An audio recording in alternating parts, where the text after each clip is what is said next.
اعوذ باللہ من الشیطان الرجیم بسم اللہ الرحمن الرحیم سورہ الزمر مکی۔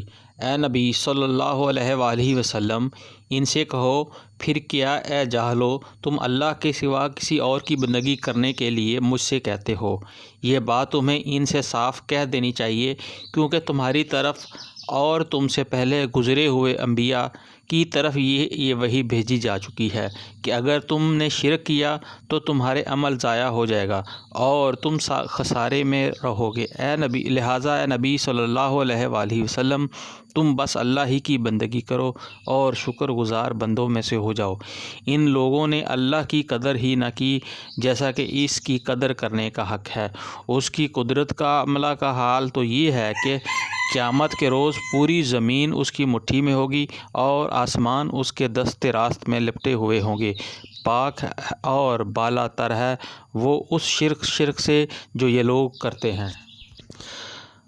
اور اس روز سور پھونکا جائے گا اور وہ سب مر جائیں گے جو آسمان اور زمین میں ہے، سوائے ان کے جنہیں اللہ زندہ رکھنا چاہے۔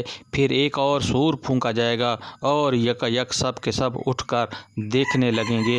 زمین اپنے رب کے نور سے چمک اٹھے گی، کتاب اعمال لا کر رکھ دی جائے گی، انبیاء اور تمام گواہ حاضر کر دیے جائیں گے، لوگوں کے درمیان ٹھیک ٹھیک حق کے ساتھ فیصلہ کر دیا جائے گا، ان پر کوئی ظلم نہ ہوگا، اور ہر متنفس کہ جو کچھ بھی اس کے عمل کیا تھا اس کا پورا بدلہ دے دیا جائے گا۔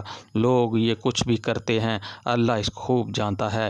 اس فیصلے کے بعد وہ لوگ جنہوں نے کفر کیا ہے جہنم کی طرف گروہ در گروہ ہانکے جائیں گے، یہاں تک کہ جب وہ وہاں پہنچیں گے تو اس کے دروازے کھولے جائیں گے اور اس کے کارندے ان سے کہیں گے، کیا تمہارے پاس تمہارے اپنے لوگوں میں سے ایک رسول نہیں آئے تھے جنہوں نے تم کو تمہارے رب کی آیات سنائی ہوں اور تمہیں اس بات سے ڈرایا ہو کہ ایک وقت تمہیں یہ دن بھی دیکھنا ہوگا؟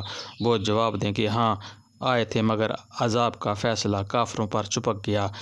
کہا جائے گا، داخل ہو جاؤ جہنم کے دروازوں میں، یہاں اب تم ہمیشہ رہنا ہے، بڑا ہی برا ٹھکانہ ہے یہ متکبروں کے لیے۔ اور جو لوگ اپنے رب کی نافرمانی سے پرہیز کرتے تھے انہیں گروہ در گروہ جنت کی طرف لے جایا جائے گا، یہاں تک کہ جب وہ وہاں پہنچیں گے اور اس کے دروازے پہلے ہی کھولے جا چکے ہوں گے تو اس کے منتظمین ان سے کہیں گے، سلام ہو تم پر، بہت اچھے رہے، داخل ہو جاؤ اس میں ہمیشہ کے لیے۔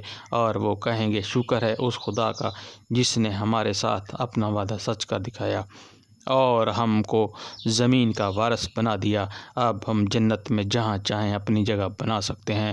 بس بہترین اجر ہے عمل کرنے والوں کے لیے۔